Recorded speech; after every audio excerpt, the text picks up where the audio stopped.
আজকে দেখাবো আমার কবুতরগুলো এক জোড়া থেকে আলহামদুলিল্লাহ অনেকগুলো হয়ে গেছে। উপরে ডিম দিয়েছে, আবার এই যে এখানে আবার আছে।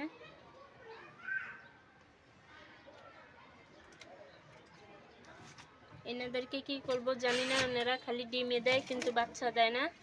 4টা ডিম ফেড়ে আছে। ডিমগুলা খাওয়া, কবুতরের ডিম খাওয়া যায় কিনা অবশ্যই সবাই একটু জানাবেন, আমি তো জানি না।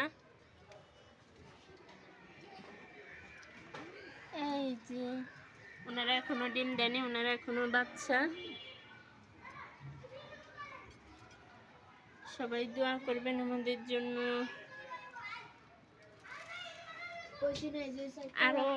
আরো 2বার ডিমগুলো ফেলে দেওয়া হয়েছে, বাচ্চা হয়নি, এ কারণে ডিমগুলো ফেলে দিয়েছি। এখন আবার 4টা ডিম ফাটছে, 2টা নিয়ে বসে আছে আর 2টা বাহিরে দেখা যাচ্ছে।